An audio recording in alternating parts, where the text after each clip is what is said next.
l'invité de la matinale. KTO Radio. C'est une période généralement stressante qui s'ouvre pour tous les élèves de terminale. Depuis mi-janvier, ils peuvent formuler leurs vœux sur la plateforme Parcoursup et choisir leur formation après le bac. Fermeture des inscriptions le 12 mars. Alors, en dehors des questions légitimes et existentielles qui peuvent survenir au moment crucial de choisir son avenir, la plateforme Parcoursup et son algorithme cristallisent aussi les tensions. Alors, comment réussir ses vœux? On accueille ce matin le chargé de mission orientation à l'enseignement catholique, Benoît Skouratko. Bonjour. Bonjour. Merci d'être avec nous. Pour les auditeurs qui ne savent pas très bien ce qu'est Parcoursup, vous pourriez nous présenter cette plateforme? Alors, Parcoursup avait eu un ancêtre avant qu'on l'appelait APB, qui était la première plateforme qui avait été mise en place avec la possibilité de formuler des vœux sur l'ensemble des formations mises à disposition sur la plateforme. Parce qu'à l'époque, tout n'était pas proposé.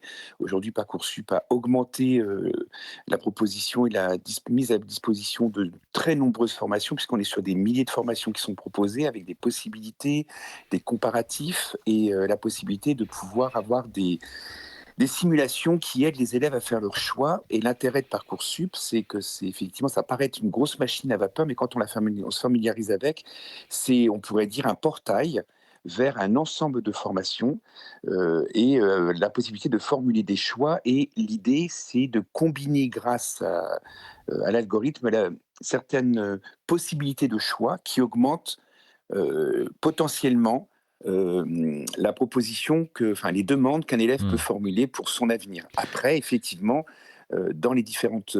il faut qu'il y ait une cohérence dans la proposition et dans l'éventail de formations, dans les choix, puisque c'est ça qui va aider l'algorithme à pouvoir théoriquement à choisir de façon la plus pertinente possible en fonction du profil de l'élève. Il y a beaucoup de critiques qui reviennent chaque année sur ce système Parcoursup. Oui. Il y a la compétition scolaire que ça instaure, les choix parfois aléatoires, en tout cas pour certains élèves, que peut faire le logiciel qui rend ces décisions.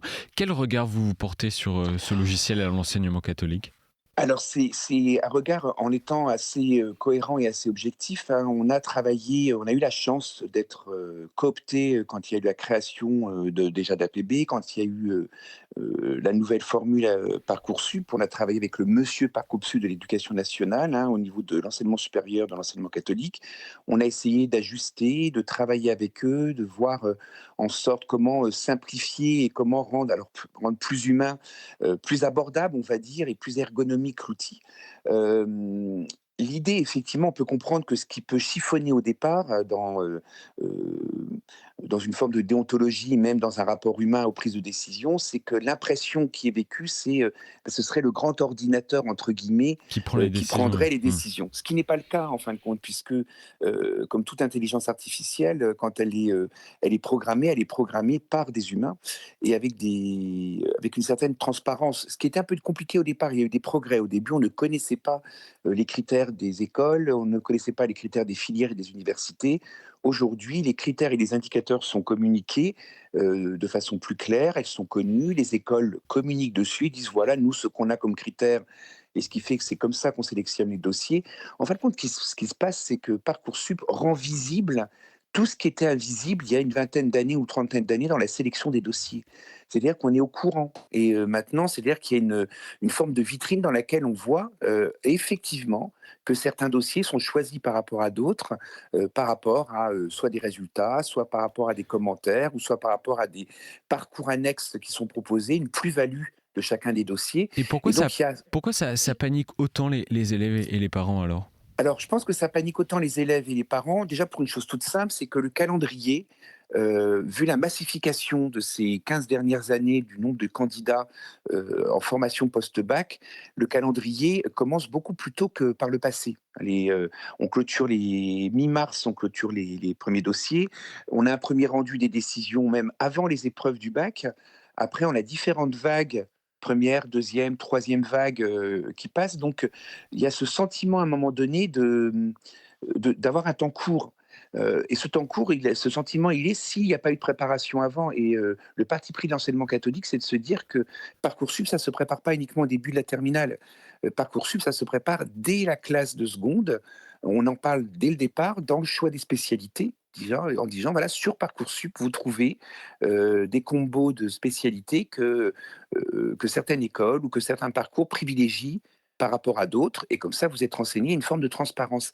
Ce qui est étonnant, quelque part, c'est que plus le système est transparent, plus il paraît opaque pour les personnes. Mmh. Donc ça veut dire qu'il y a un travail à faire éducatif et pédagogique, aussi bien auprès des parents que des élèves, et ça cristallise parce que c'est normal. Les parents aiment leurs enfants et donc ils ont besoin de savoir ce qui leur arrive et ils se font du souci.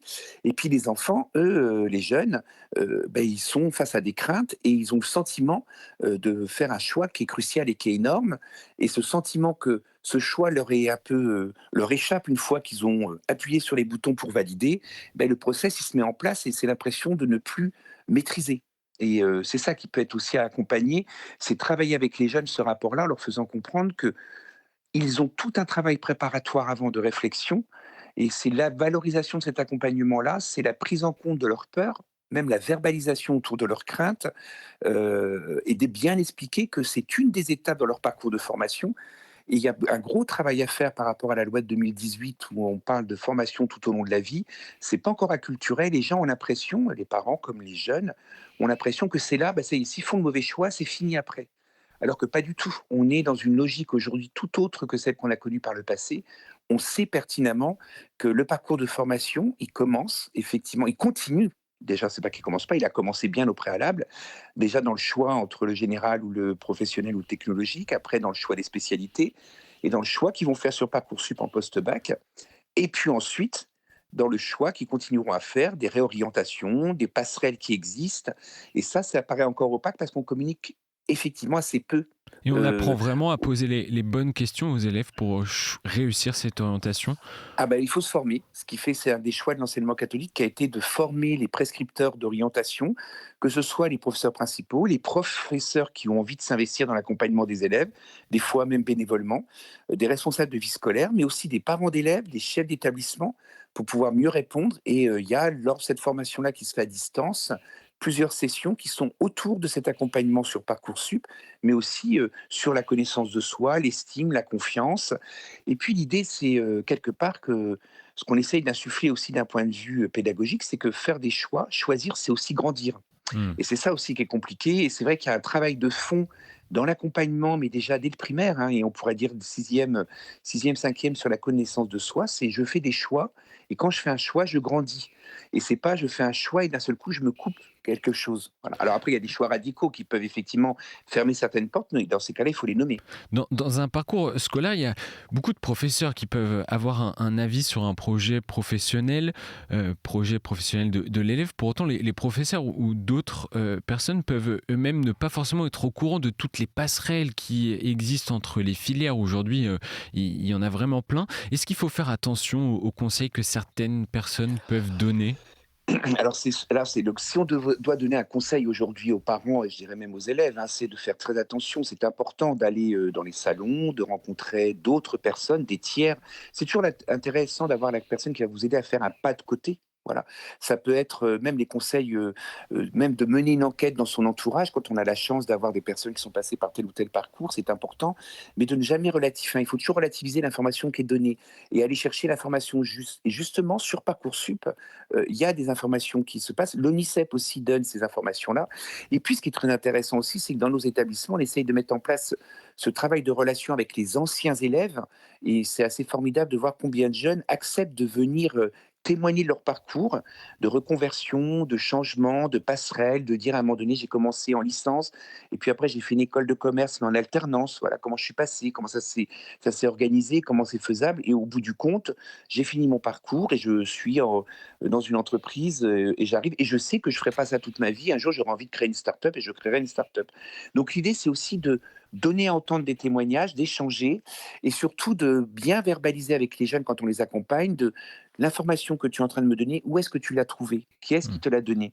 Et nous-mêmes, en tant qu'enseignants, bien dire, justement, arrêtons d'avoir des présupposés et des certitudes et des convictions, allons chercher l'information et travaillons en partenariat avec d'autres. C'est pour ça que l'association des parents d'élèves, qui est souvent présente dans les établissements, est un bon soutien aussi, puisque ce sont des professionnels qui, eux, ne sont pas au sein de l'école et sont en entreprise, et peuvent parler de ces passerelles et de ces comptes formation qui existent, d'ailleurs, par la suite, pour ajouter des cordes à son arc et augmenter en compétences.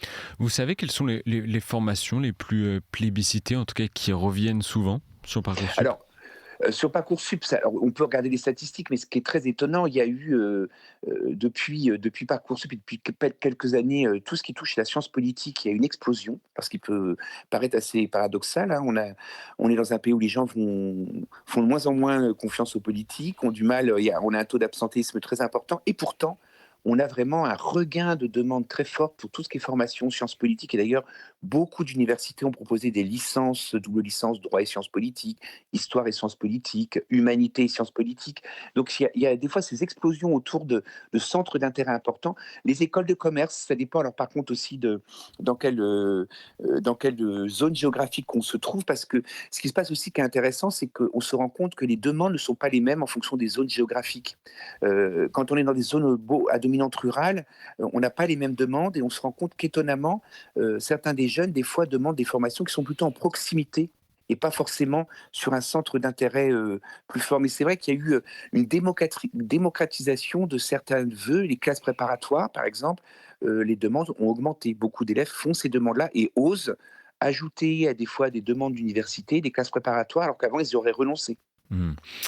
Donc on voit effectivement qu'il peut y avoir des biais en fonction des territoires là où on se trouve. Benoît Skouratko, il faut dédramatiser, vous l'avez dit, mais je voudrais qu'on le redise, il faut dédramatiser cette étape autour de Parcoursup, autant pour les élèves que pour les parents.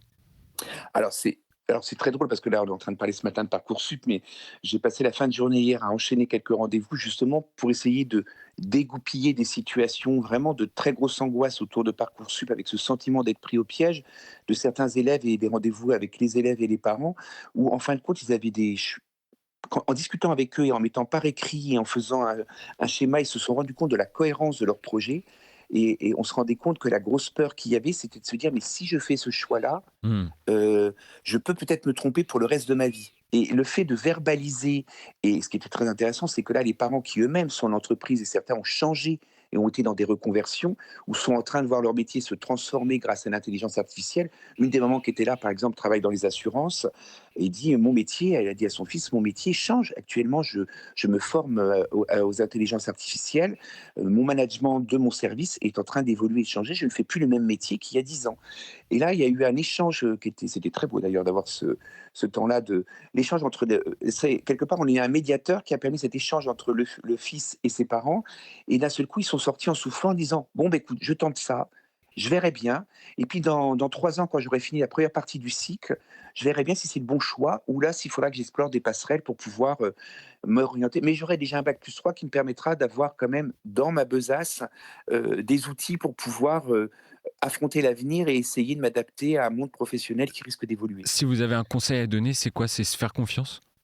Alors, pour se faire confiance, il faut oser poser les questions, il faut oser verbaliser aussi, et il faut oser demander de l'aide, puisque des fois, dans des établissements, on commence à proposer un suivi qui est plus individualisé, qui est quasiment imposé, avec des rendez-vous, des séances.